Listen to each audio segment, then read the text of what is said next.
Good morning. I want to talk to you about pictures today. They say a picture is worth 1,000 words. There's beauty that you can never adequately describe in words that you can capture in a picture, maybe. I had a training one time on a concept that was every time we mentioned something, we were asked, well, what does that look like? How does that work, in other words? Knowledge is great, education is wonderful, but if you can't put your knowledge to work or to work correctly, how valuable is it really? Certainly you can teach it to others. I had a gym class at Potomac State when I was taking elementary education, and we had to tumble. Well, my body's not made for tumbling. And by the time I got into college, I'd already had some broken bones and knee surgeries, and I just couldn't tumble and do backflips.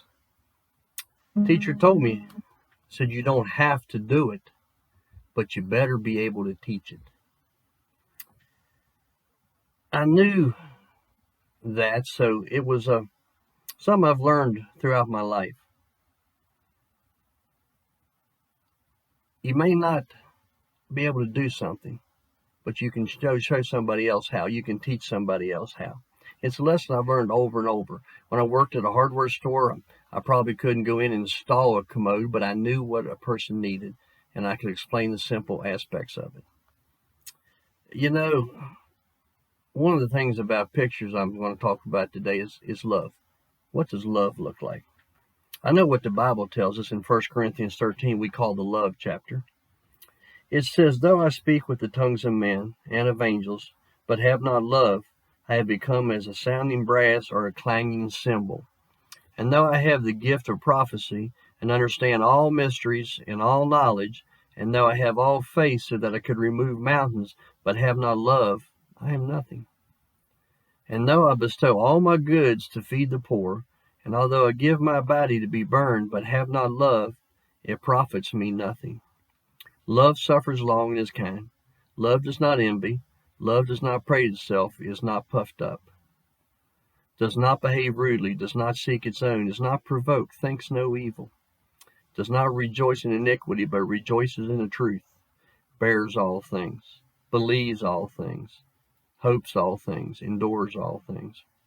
Love never fails, but whether there are prophecies, they will fail.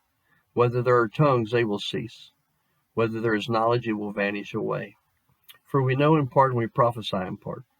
But when that which is perfect has come, then that which is in part will be done away. When I was a child, I spoke as a child. I understood as a child. I thought as a child. But when I became a man, I put away childish things. For now we see in a mirror dimly, but then face to face. Now I know in part, but then I shall know just as I am known. And now abide faith, hope, and love, these three. But the greatest of these is love. That gives us a picture of love. But love has so many different pictures. But one thing God tells us, we're to have love. Love is important. It's one of the most prolific things mentioned in the Bible. God, the first greatest commandment is that you shall love the Lord your God with all your heart, with all your soul. And the second one is like it. You shall love your neighbor as yourself. But what does it look like when we have love? Look at that scripture. The scripture says different things. It says if we speak the language that men understand, and even angels, but do not have love, we can't be understood. No matter what language you speak, if you have not love, you can't be understood. It says without love, we are just a loud noise, a resounding gong, or a clanging cymbal. But what if we have all knowledge and a faith that can move mountains, but it says if we have love, I am nothing? What if I give all I possess to the poor and give over my body for hardship, but if I don't have love, I gain nothing? Paints a pretty poor picture of a person without love, doesn't it? It's clear we're to have love, to love ourselves. But what's that look like? Excuse me. Jesus said that we have to love others as ourselves. Sometimes it's even hard to love ourselves. So if we don't love ourselves, how can we love others? But we have to trust God and know that we all have worth. But what does love look like? It's kind of hard to describe. You can think of a picture of a man and a woman getting married, picture of a mother holding a baby, smiling radiant to show the love she has.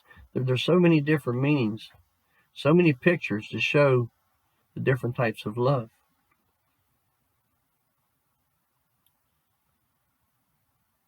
But one of the greatest descriptions I've ever seen of love, the ultimate love, is Jesus Christ at the cross. We don't think about that because it was a painful, painful picture when Jesus died on the cross. We don't think about that as love. We think about that as pain. But Jesus was on the cross.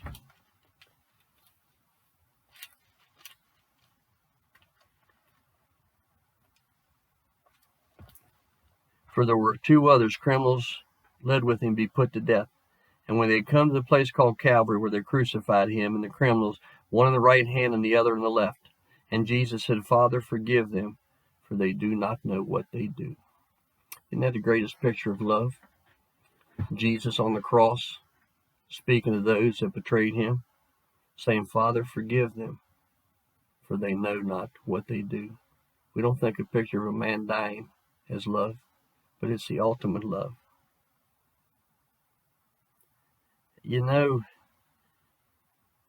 while he was on that cross, one of the criminals blasphemed, saying, If you are the Christ, save yourself and us. But the other in answering rebuked him, saying, Do you not even fear God, seeing you are under the same condemnation? And we indeed justly, for we receive the due reward of our deeds. But this man has done nothing wrong. Then he said to Jesus, Lord, remember me when you come into your kingdom. And Jesus said to him, Assuredly I say to you, today you will be with me in paradise. What a picture of love. Jesus on the cross in agony, turning to the thief, the second thief, and said, Today you will be with me in paradise. Love isn't always what we think it is. It may not be the picture we have in our hearts when we think of love. I think about Taco Bell. You ever eat at Taco Bell? Sometimes Taco Bell has a bad reputation. I hear the jokes about it. But I read a story about a group of kids who came in to order food, all except two, who sat there, who was evident that they had no money to buy food. And a man watching could see these two young men were hungry, but they had no means to purchase food. And their friends were not sharing. Their friends just were oblivious. They bought what they wanted to eat, and they were sitting there laughing and joking. And these two were sitting there hungry. The man called them over and bought them food. A stranger, a person that they didn't know, fed them when their friends did not, because their friends didn't identify the need. So it's hard for us to picture it, but a box of 12 tacos from Taco Bell was love that day. Strange as it may seem, that was a picture of love because he fed them out of the love of Christ. 12 pack of tacos grande. Jesus did a new thing and showed us how to love others in so many definitions and so many ways. Some simple as a dozen tacos, some not so simple. There was a Marine who was sent to a nursing home to bring word to the father there that his son had been killed in battle. The Marine was dressed in the battle dress that they use for dress class uniforms, Class A's, whatever they're called.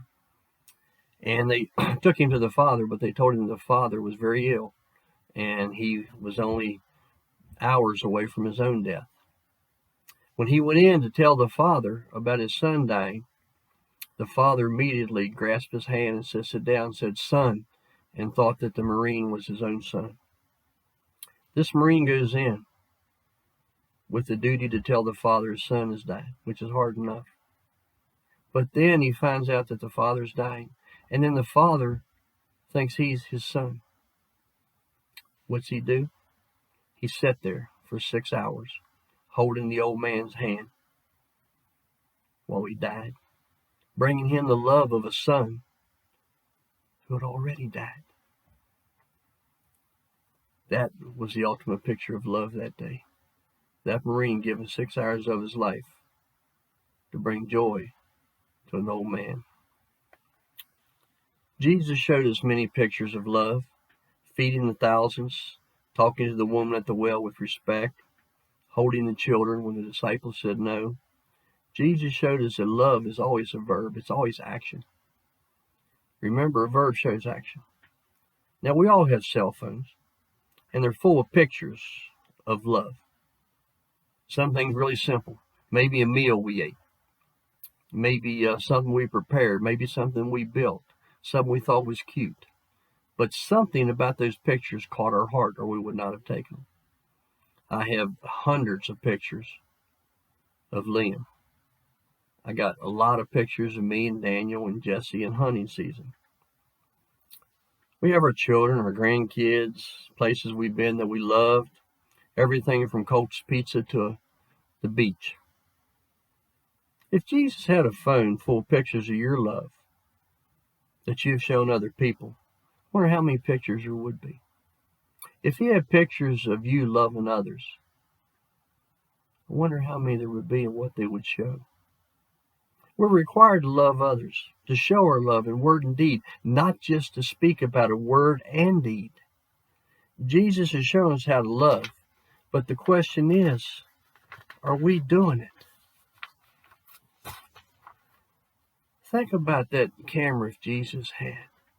I want to fill it full of pictures of me loving others in different ways.